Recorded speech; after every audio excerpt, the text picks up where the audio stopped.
Hi guys, so today I'm making some treats for Halloween and I recently went to the Korean market and picked up these wafer sheets and I wasn't sure what to do with them, but my cat made a hole somewhere in here and I was like, shit, I need to use this up before it gets soggy.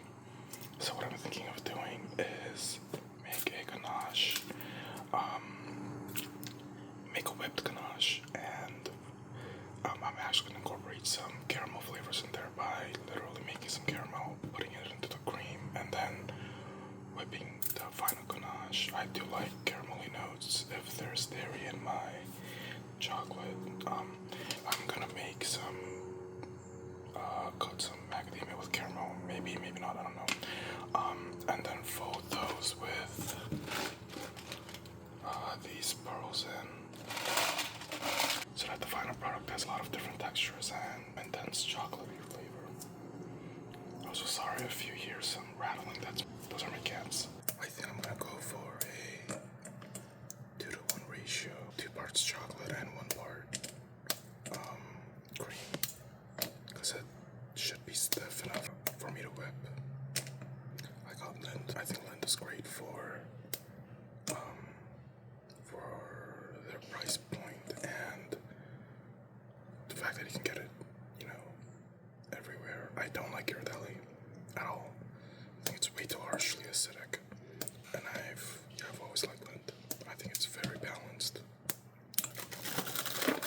This one's actually my favorite chocolate. Malay Burdick. And I got this from the East Coast. I actually prefer their lower cacao content, their milk chocolate, because it's very toasty and caramelly, which are the notes I like. I don't like chocolate that's way too fruity. I think it can verge on being too acidic, those kinds of chocolates. I think I can actually ship it from the East Coast, but it's, I think, still a little too warm in California right now. This should be about 10.5 ounces of chocolate. Do I need more? I have 3 more bars. Well, I think I don't know if I just need 2 for coating. I don't know. Also, I'm breaking apart the chocolate like this instead of chopping, because I hate chopping chocolate. I hate the mess that it creates. So I'm hoping that I can just break it apart like this. Hope that the cream melts it thoroughly. Okay, so that was 3 bars of chocolate. Time to get to the caramel part.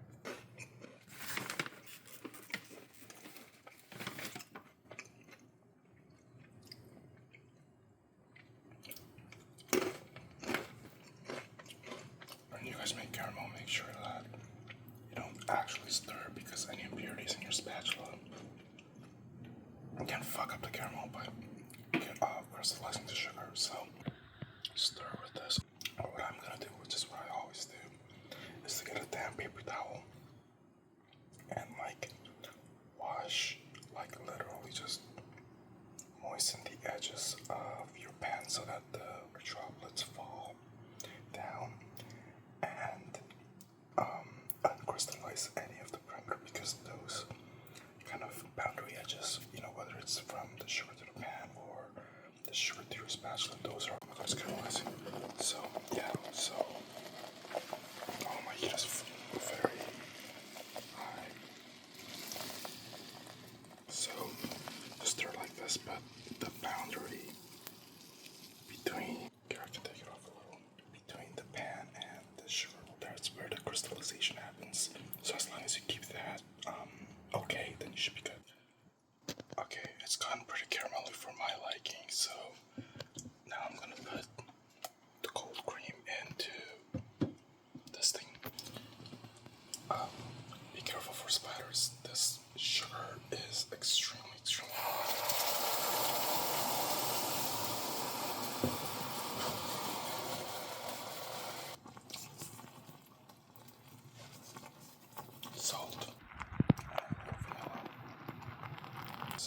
is the caramel cream mixture poured over, and I'm just waiting for it to melt the chocolate.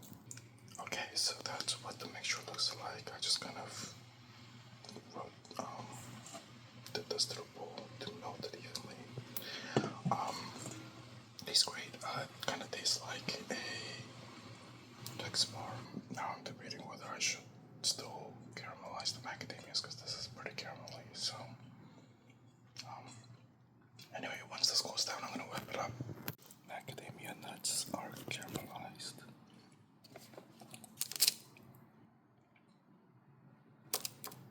With a crunchy caramel coating. Okay, so I've added the caramelized macadamia and the crunchy pearls. And I'm gonna now spread this on the wafer sheets. I did add some more cream because I noticed that when it gets cold, it got really stiff, even more so than I expected. So I folded way more cream in so that, you know, when this is in the fridge, it'll be, it won't be so hard. Alright, I'm doing my least favorite step. I don't even know why I'm bothering to temper actually. This needs to be stored in the fridge anyway. 101, that's not too bad. Okay, so this is my seed chocolate, so I'm gonna put little bits of this in there. So the process of tempering involves you, well, at least the seeding method involves you bringing down the temperature of the chocolate, the melted chocolate, which has its crystals all jumbled all over the place and broken the crystal bonds by putting some of this chocolate, which is tempered and has the proper crystalline structure, into this. And when you drop it to between like 84 degrees to I think like 91 I think, you can have the desired crystal structure populate the chocolate and give it that shine and crack when to be honest, I kind of don't care that much for a crisp chocolate finishing. Why am I doing this anyway? But I'm out of chocolate. That's not enough to cover that. I have some done here. I have to put these back in the freezer and I'll decorate them right now before the sun sets. So I think I want to do like a starry, like I don't want to do like necessarily a scary theme, but just like a magical theme like that. So I've got a brush here. This is some like edible gold dust, and I'll put these on. I think these are set already. That one is shit because I had to use some of the remaining clumped up chocolate and I barely got that together, but let me start decorating. So like that. So let me try this one.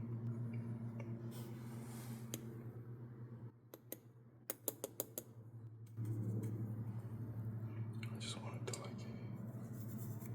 a light brushing, I think.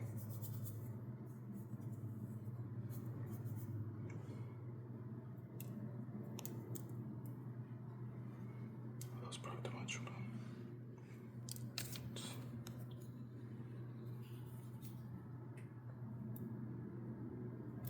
This would have been better if the chocolate was slightly melted, but then if I put the glitter on, if I put the stars on before I did this, I thought it might fuck up might not make the stars, pop out. So I don't know. I wish I had one of those, like, chef tweezer things. Oh fuck, I fucked that up. Whatever,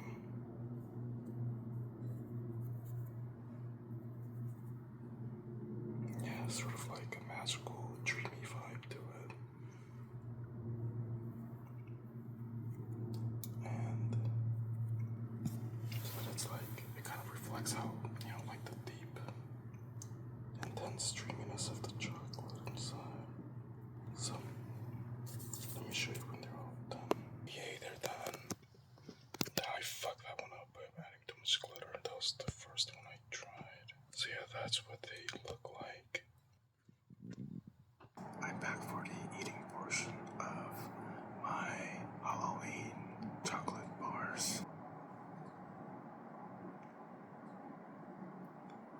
as you saw, it's dark chocolate enrobing 2 wafer sheets with a caramel and chocolate mousse inside with candied macademia and crunchy chocolate pearls inside. Oh my god, I made a mess. That's the inside and that's a macadamia nut, and you can see the wafer sheet.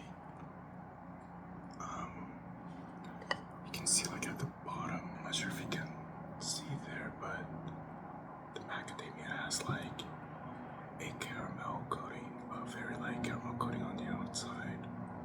Alright, let's give it a taste.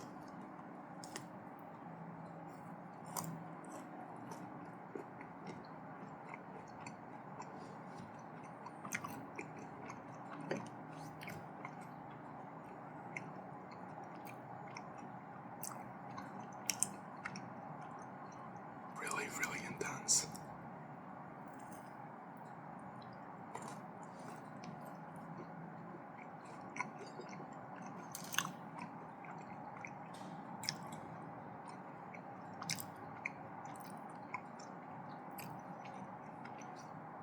Yeah, all the flavors are really strong. The chocolate is super intense. The mousse is very velvety, and I'm glad I added the extra cream to line it up.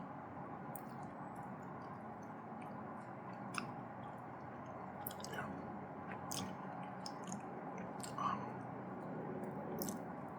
You can see the chocolate pearls, the crunchy chocolate pearl inside there.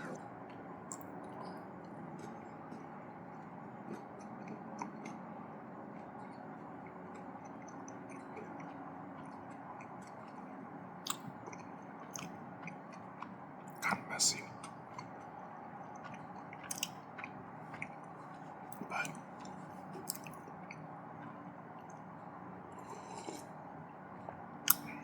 really velvety, really dreamy.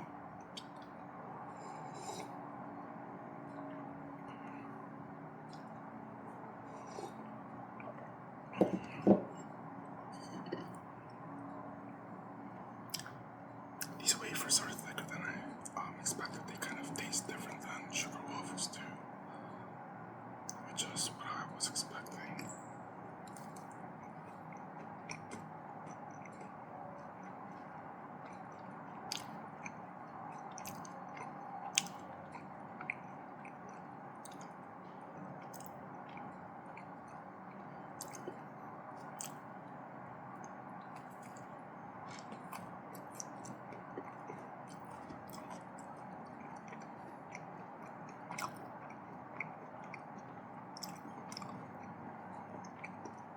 The caramelized macadamias.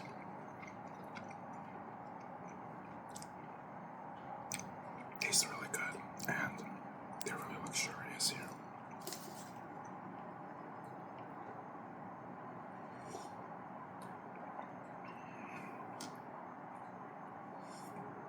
If you like chocolate mousse kind of desserts, or like chocolate mousse cakes, and you like crunchy, kind of like chocolate wafer kind of desserts, you should try this one out.